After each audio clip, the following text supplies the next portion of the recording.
Adam, 1-0 win over Scunthorpe United. How do you feel? I'm a bit drier now than I was about 15 minutes ago. The weather there was unbelievable in that last 20 minutes, and that made it incredibly difficult for both sets of players, to be honest. But yeah, just really pleased. Obviously, it's just another good performance and a win for us. I know obviously people will make more of it because who the opposition is, but for us it's just it's the next game and we've won it. Good to keep a clean sheet, and I thought we merited it really, because we really did reduce a very good side to chances from distance.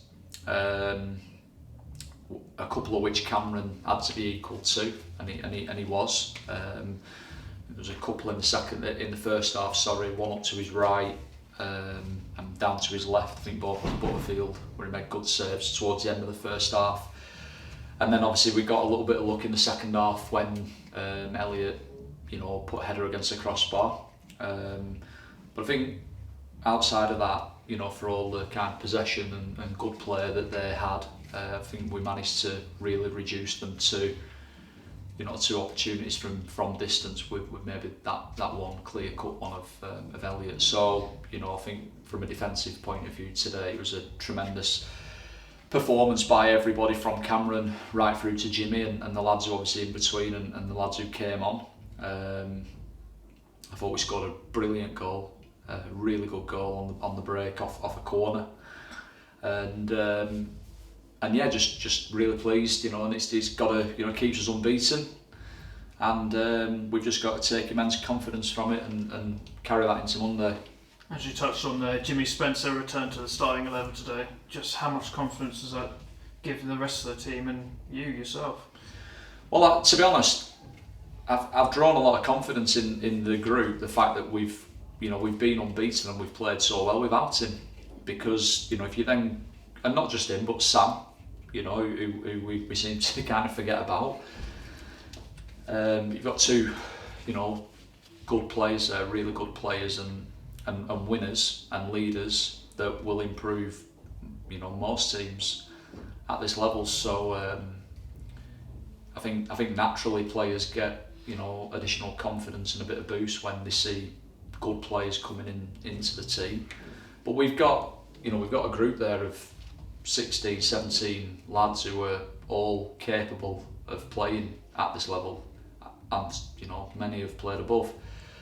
So whatever team we put out, we feel confidence with the players that we've got, and it was good for Jimmy to obviously get his first start of the season today. A little bit rusty, more to come, but he'll get better the more minutes that he has. But he put a right shift in for his team like everybody else did, and it's certainly good to see him back out on the pitch. With us going 1-0 up at just under 20 minutes in, talk us through that goal. How are you feeling as that goal went in? Well, pleased. Yeah, pleased, but also conscious that there was a long 70 minutes left to play. But I think I mentioned in my programme notes that probably one frustration that we've had so far this season is that we've had a couple of 1-0 leads here and not converted either into 3 points. For the amount of clean sheets we managed to get last season, I thought we should have done that. So credit to the players for making that happen today. But it was a brilliant goal, and it is something that we've said to Cameron. If you can come and get anything, go early. And when you've obviously got Jimmy up there as your focal point, you can fire it into him and he'll retain it. We've got lads and willing workers to run off him, and obviously we're encouraging our wing backs to get into the box wherever they can, and Miles, good play by Miles down that side and put it back into a good area, and Marnie's obviously finished it really cutely. So it's a good goal, and but we know we can play and we know we can hit teams on the break, but I think our grittiness and our discipline and defensive qualities is what got us over the line, with that little bit of quality for the goal included. As you say, you had that quality on the break. Is that a plan that you set out to enforce going against a side like Scunthorpe? Well, no, we wanted as much of the ball as we could, but the full time teams especially. So the other week with Kings Lynn here, that they're obviously very well well equipped. They've got good players and they want the ball. They want to play that open, expansive style, and that's how we played last week at Buxton. Certainly in the second half, but you can't do that in every game.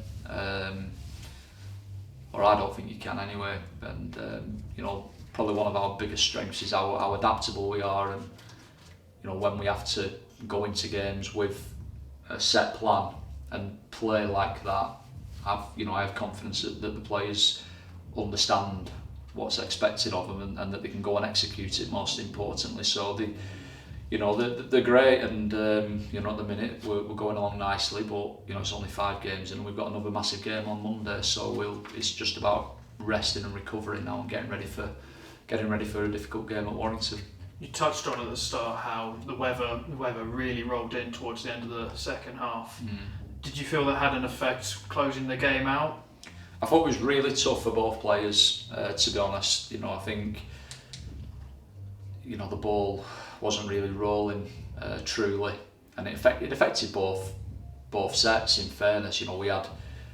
I think if the pitch is not, holding as much water, I think we actually probably scored a second on the break, because we had numerous opportunities where we got in and lads are trying to carry the ball and it's they're running past the ball. It was far from ideal, and it probably to a point it was a little bit dangerous, which the referee recognised. But I think when he came over and spoke to me and Jimmy, I had 86 minutes on the clock. So fair play to Jimmy. He just said let's get the game played, and but obviously that probably helped us a little bit. Where they want to play through you, and they've got good, clever, cute players who want to get in them pockets, and it probably took that little side and aspect away from their game, and they started going a little bit more direct, and they put Evans up there, and they started crossing the ball a little bit more, and in the main we deal quite well with that.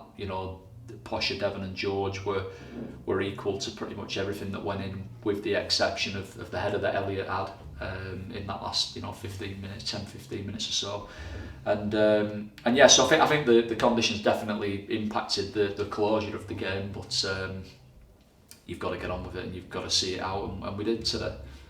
That's now 5 unbeaten from the start of the season, a club record for the National League North season. Just how big is that? Listen, any records like that are nice. We've broken quite a lot now in the last 12 months, which the players have got to take the credit for, because at the end of the day, me and the staff, we kind of put the team together and try and give a little bit of guidance, but at the end of the day you need players to go and perform and execute on the pitch, and we're fortunate here that we've got a good group of lads and they go and do that. It's another record which is good for us to have as a group, but you want to be breaking records in April, not really in August. So it's nice for us to have it, and we'll take confidence from being unbeaten still, but we just want to keep it going now. Marcus Poscha made his 100th appearance at the club today. Just how effective has he been since he's joined the club? Well, obviously he came in prior to me coming here. When I first came in, everybody told me that he couldn't play.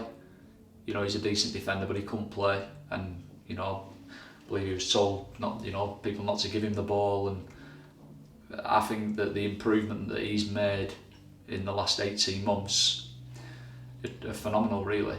He's got a real consistency to his game. He's composed in possession.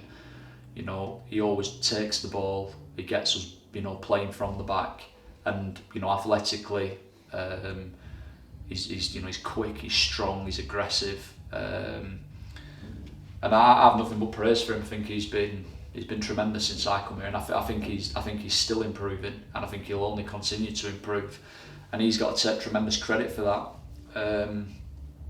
So yeah, brilliant achievement, and he joins a list actually there of quite a few players in the last month or so that have amassed quite a number of games for us, and that's what you want, because you can't have a revolving door of players if you want to build a competitive team. You need consistency, you need to keep a group of lads together, and you need to work with them. And he obviously now joins quite a few lads who've made a decent number of appearances for us, and hopefully there'll be many others to follow. Finally, last game of a bank holiday doubleheader, Warrington Town at home, a historic rival for Curzon in many ways. How do you look going into that one? Be a tough game, won't it? I think any newly promoted team, they've still got that kind of momentum behind them, and it's never an easy place to go, is at Warrington. I think that Bees has done a good job there, obviously coming up last season. They've had a good start to this season. Not sure how they got on today, so we'll expect a very difficult game, but it's one we're going there with confidence. And the lads have got to recover and rest and do all the right things now, and get ready to go again on Monday. Cheers, Adam. Cheers.